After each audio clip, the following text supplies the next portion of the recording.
We have a interaction. You just come, right, walking. So can we sit for 2 minutes quietly, closed or open eyes, it doesn't matter, but say nothing. No gossip.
Okay, so why I wanted to do this was, it's only when you exert yourself or when you stress yourself a bit or when you have troubles in the world that cause you a lot of pressure, also walking, exercising, it's only when you are really stressed a little bit that you realize the greatness of not being stressed. Because if you were always awake, you would not understand the value of sleep.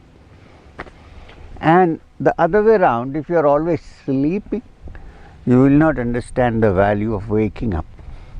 So these are both two sides of the same thing. When you do yoga asanas, what do? You stretch your muscles, right?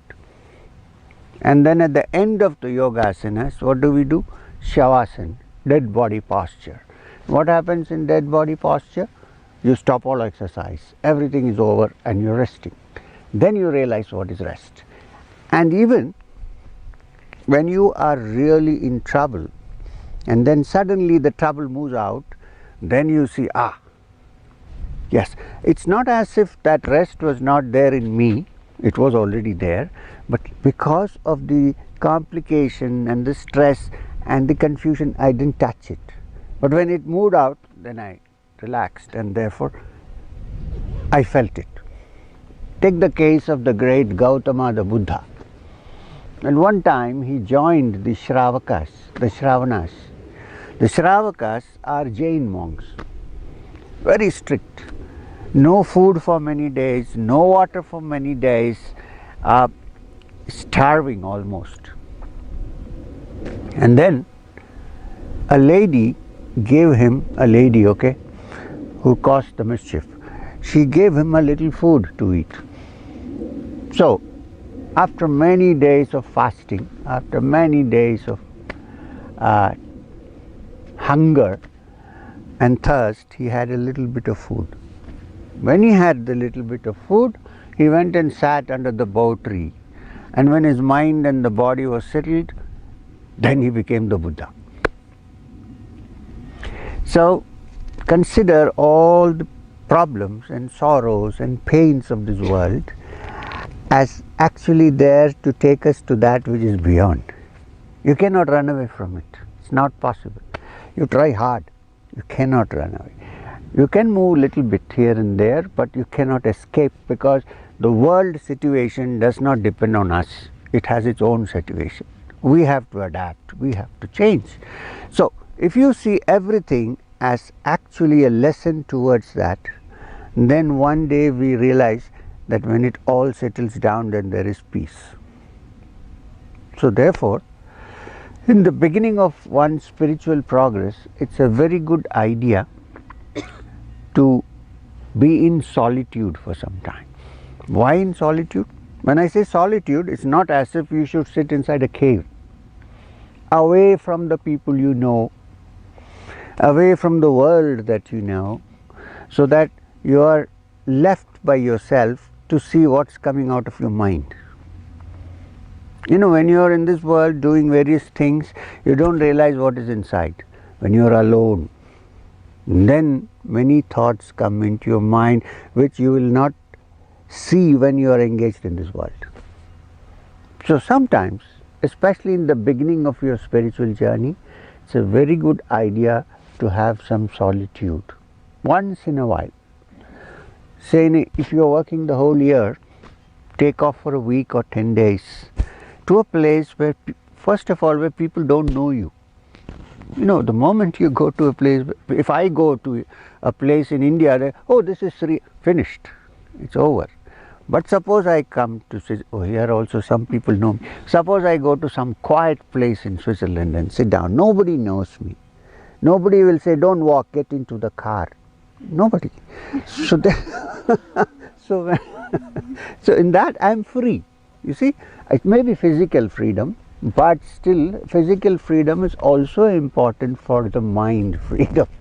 So sometimes I am saying that we should take some time into solitude. When I say solitude, please understand, it does not mean staying alone in a place where you don't get food to eat. Then you can never have solitude, because half your mind will be thinking of the food.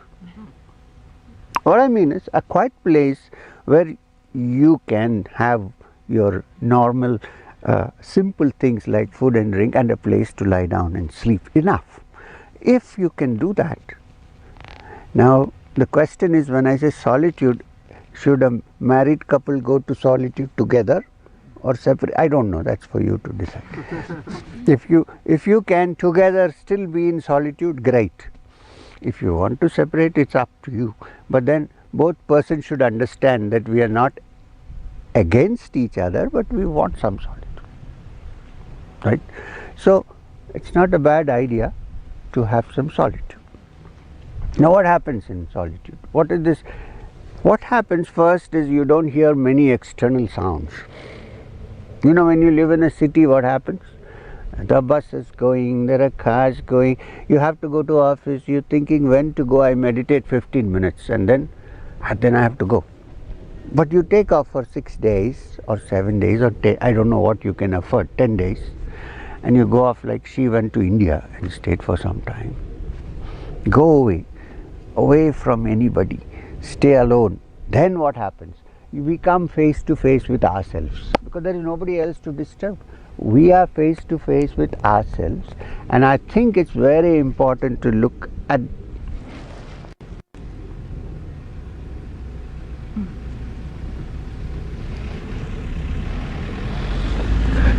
what happened? He just hit the post. So it's maybe he was looking here. So it's very important to understand this, that in solitude, when I mean solitude, I mean that you are alone and you have enough things to not disturb you, and where you can sit for long hours and do nothing. Do nothing is important. Even if I say I am going to do japa, I am going to do meditation, you are still doing something. Can I do nothing? Absolutely nothing. Like sit here and look at the lake.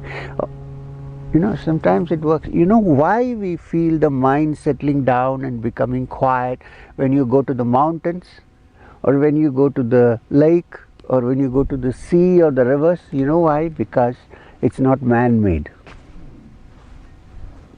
It's not man-made. No, nobody knows who made the mountains. Well, because we don't know, we say, oh, God made the mountains. We don't know who made the mountains. We don't know who made the rivers and the sea, and we don't know. So therefore, it is pure nature, and there are no bricks, there is no concrete, nothing is used. So what happens? Your mind, our mind, also becomes one with that nature, because there is nothing artificial there. Nothing that is produced by the mind. Nothing that is produced by the human mind. It's free. So the closer you go to the sea and under the tree and away from all these man-made things, your mind also settles down and becomes free.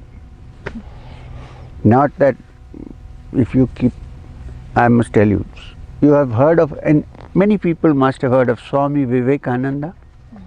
I don't know him. He was a great monk who probably was the first man to come to the West and talk about yoga and meditation, Swami Vivekananda. So when he was wandering in the Himalayas, one of his brother disciples, he used to write from everywhere a letter. So one of his brother disciples wrote to him saying, "Ah, brother, now you must be very happy sitting in Almora in the Himalayas and meditating 24 hours. Ah, how nice." He writes back saying, "Half the time is spent in thinking when my next bread is going to come from." You know, so even if a great person like that this can happen, we should assure ourselves that there is something you can eat and drink and rest. There should be a place. Otherwise you are meditating, it rains, what do we do? Incidentally, it might rain now when we go for lunch. So this silence is very important. And once you are established in that silence, no noise is going to disturb. Then it becomes that silence is not the absence of sound. See, here also you hear sounds, but there is a silence. So silence is not an absence of sound. You can be in a complete solitary place with no sound whatsoever, but as long as your mind is active, there is no silence. Have you noticed this? We are talking to each other, or we are talking to ourselves. As long as this chatter of the mind does not stop, we can't remember when it started. Maybe from childhood,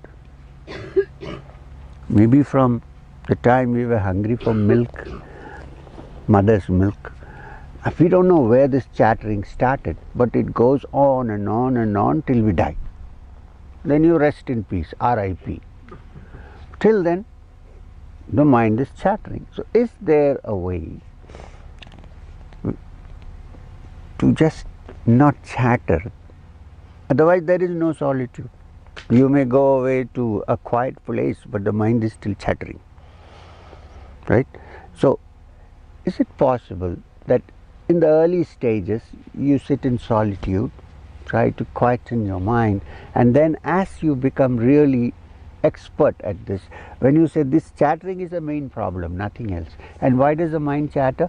Because it's always asking for something, or it is running away from something. These are the two major factors. Either it is attached to something, or it is what do you call the opposite of attached? Repelled by something. Repelled by something. If these two factors are there, the chattering will never stop. So can we try to be without too much attachment and too much repulse? If these two things are there, there cannot be quietness of mind. So when you sit in solitude, quietly, open eyes or close. For some people, they can't meditate with closed eyes. The moment they close their eyes, the mind will start. Open your eyes, then look, and for some time do nothing. Don't think, oh, that's a nice pine tree, I can build a roof. Then profit, desire, everything comes into the picture. Can I sit just like that, doing nothing whatsoever? Then a silence slowly comes in. Don't be in a hurry. And when that silence comes, that silence remains with you even in the marketplace. You can then after this sit in the marketplace and be absolutely silent with all the noise that is going around, because your mind has stopped chattering.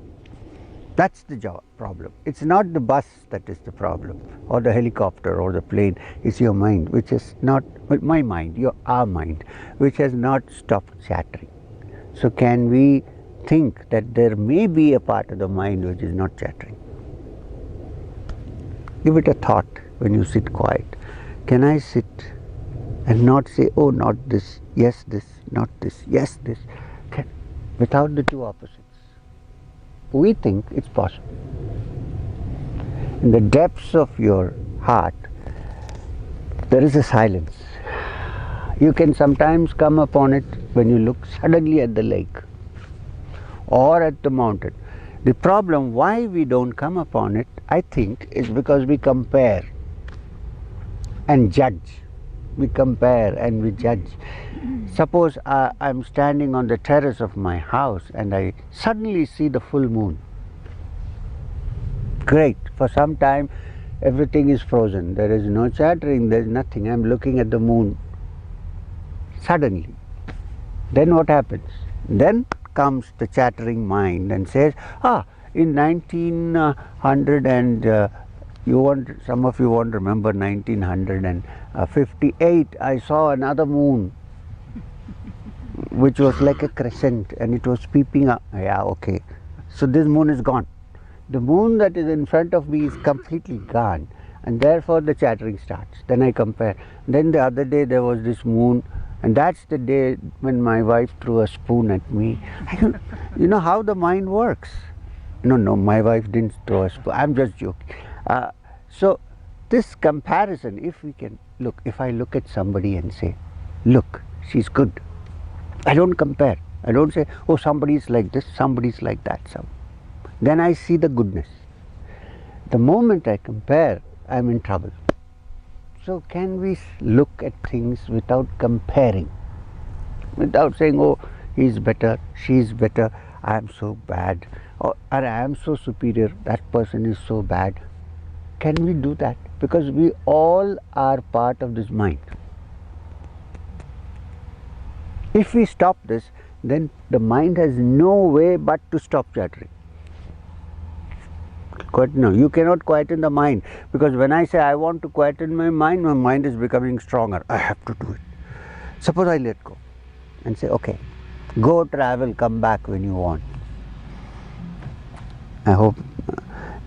So having said this much, I want if you have any questions, not only on this subject, but even on others, something connected to this. Don't ask me why I didn't walk, but apart from that, because that will really make my mind chatter. So, so if you have any questions regarding also Kriya or meditation or anything in general, or something in your life which seems to have a connection with what I am saying, please openly ask the question.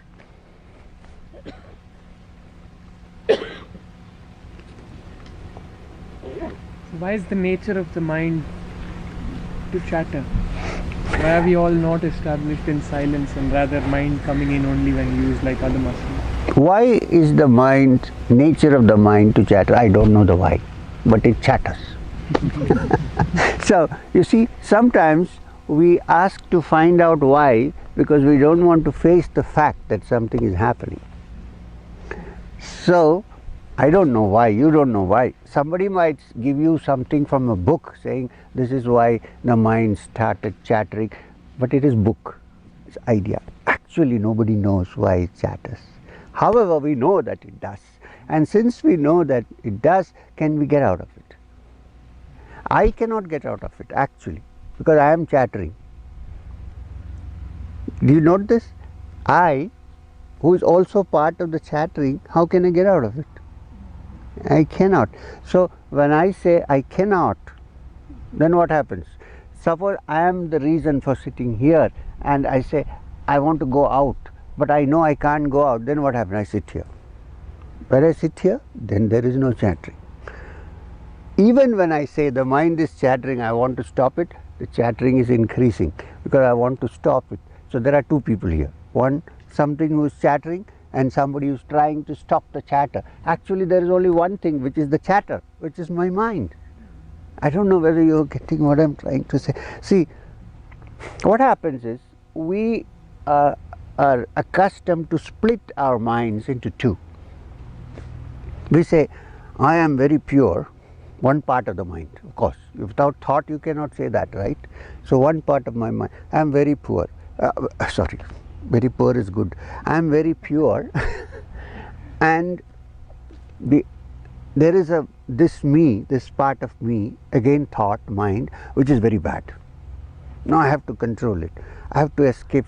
It is the same mind. We are making the division and saying this is bad because it is angry, it is jealous, and I am something very pure. I don't know. I mean this. So we are splitting the mind, and a splitting of any kind is conflict. Any kind. So can we say it's all one? There is no escape, and sit quiet. The moment you look for escapes, you're chattering again. I don't know whether we have followed. See, it's sometimes very difficult to, not because we have many ideas, it's a little complicated. Otherwise it's very simple. Look, like I said the other day, are there two minds in us or only one? And what is it made of? Thought. So one part of it is saying I have to be thoughtless. The other part is always thinking. Actually, the thinking one is the same thing which is thoughtless. There is no difference. If you split the difference and see only one, that is called Advaita. Not saying and the Brahman only and the world is an illusion. It's not an illusion. How long can you stay without eating? This is an illusion. It's this split that is the illusion. Otherwise, then if you hit upon that silence, I don't know how. If I say how, then it becomes a method. I don't know there is any method to that. Understanding is more important. Suppose I find that, then it's there everywhere. It's here, it is here, it is here. When you sit down on the grass, actually I'm not doing the right thing because the grass is crying. Believe me. Not that it cries like a baby, you can't hear it. But it is, because we are sitting on, we are pressing it, right? We can't help it, that's a different matter. So we are not saints. We also have problems. So when we understand these things, then everything becomes living and one. There is no difference. Why? Because there is one mind. And from which thoughts come like waves in the ocean. If the waves become still, there is only the ocean.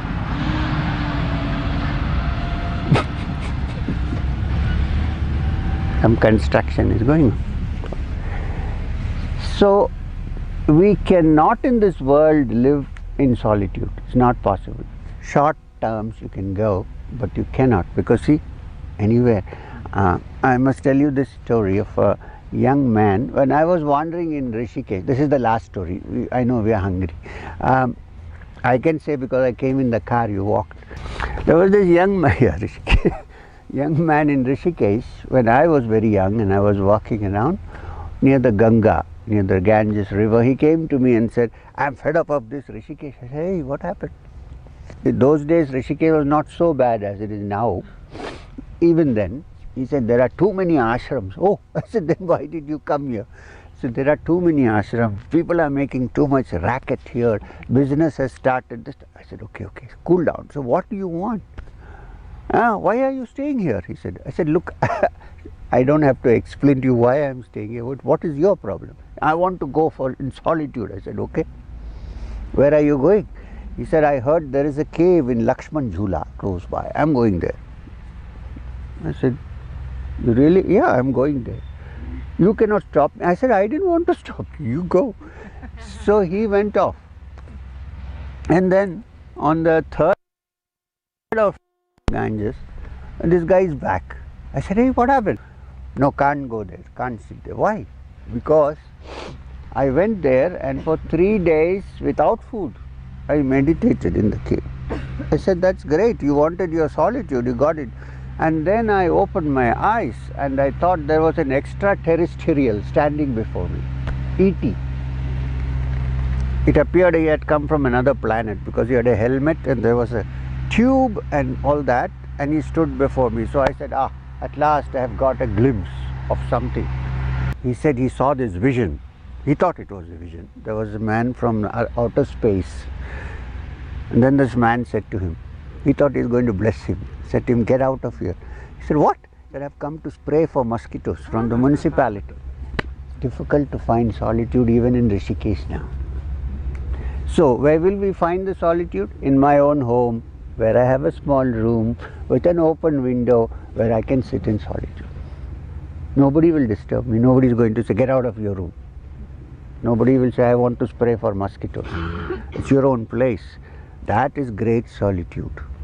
So the other is understand how to develop solitude inside, which means at some time stop chattering. Do nothing. Don't even say, I'm going to attain the Brahman. Sit quietly. Anybody else? Or shall we go? There's one question related to the same thing. When you... Everybody okay? We'll wait. Just as you get into this and you start practicing this, does your mind retaliate a little bit? Yes. Does it go full on with more thoughts than you ever experienced? You are absolutely right. You are absolutely right. When you start moving away from the weather-beaten track and say, I am finding a new path, then the mind gets very frightened. I think I am going to die. The mind. So it will offer you various kinds of distractions, and from inside you all the poison that was there will come out. You know, but that's the time when we have to be patient and say, okay, I know what's happening, let it go. See, that was my question yesterday. That's maybe I asked you the wrong way. Yeah. So like in ancient India we have this story of the churning of the ocean. Apparently this is mythology, but the devas, who are the good ones, and the asuras, who are the bad ones, you know, you will see them in pictures and sculptures. The asuras have big moustaches and the devas are clean shaven, good people. Anyway, so both of them decided to churn the ocean, the primeval ocean, the ocean of milk or whatever. So they found out a snake which is called Vasuki, the snake that guards the god Vishnu, and they used that as the rope. And they found the Mount Meru, which is actually the North Pole, and put it in the middle, put Vasuki around. One end was caught by the devas and the other end of the snake, poor snake, by the asuras, and they churned the ocean. When they churned the ocean, they wanted to get nectar. That's why they were churning nectar. But when they churned the ocean, oh God, this is called solitude. Can I call you later? We are having a satsang. Okay, bye. All right. Wife. So, the wife. So, what did I say? I forgot. Because she called. So they did this, and they expected the nectar to come out, but the first thing that came out was poison. A terrible poison. It's called hala hala visha. You might have seen when you go to Shiva temples, Shiva is also called Nilkant, which means one whose throat is blue. It's a symbol, of course, which means when the poison came out and Shiva thought it's going to spread into the world, he's supposed to have swallowed it. And when it was going down, his wife thought, now my Shiva is going to die, so she held her throat like, and so it became blue. Yeah. I mean, this is a story. What I'm trying to say is, when the ocean was churned, the first thing that came out was poison.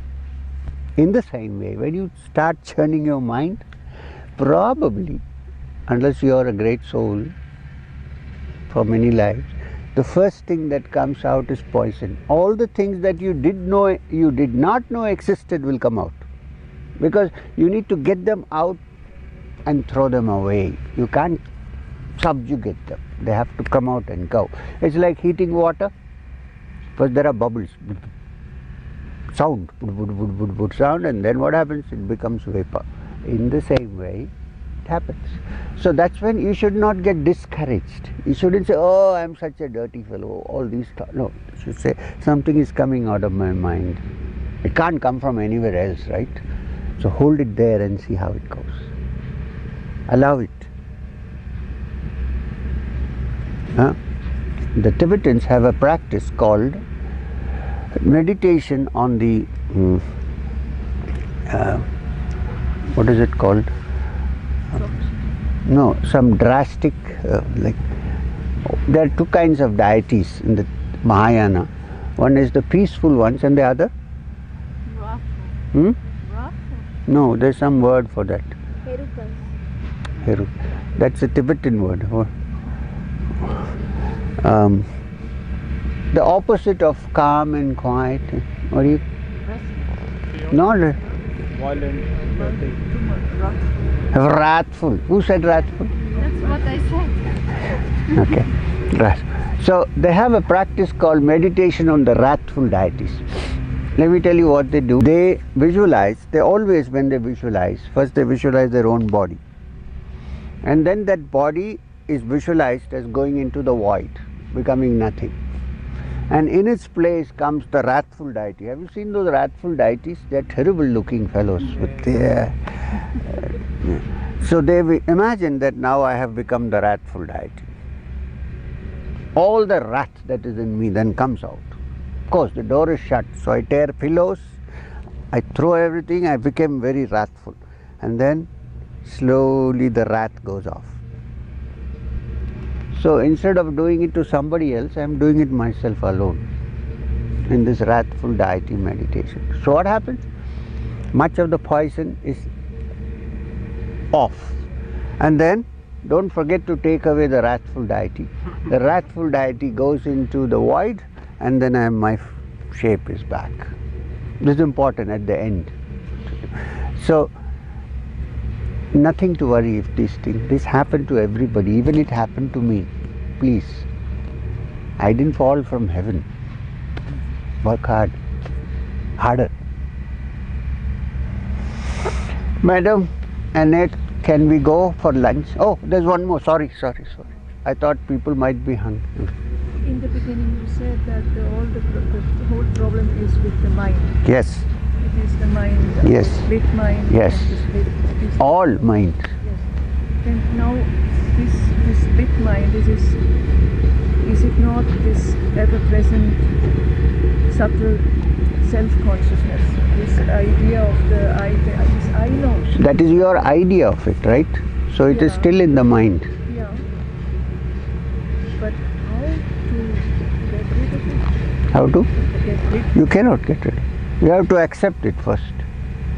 With the feeling that it must not be there, but I have to see it first. Yeah. The problem is very fast we try to get rid of it, which is as good as sweeping the dust under the carpet and hiding it. You should see it fully. When you see it fully, it is gone. You are doing nothing about it. But even if you see it, it's so You are not seeing it. That is the problem. But even if we look, while we are You cannot. You are not looking properly. You are looking with the idea that there is one consciousness which is to get rid of all these thoughts.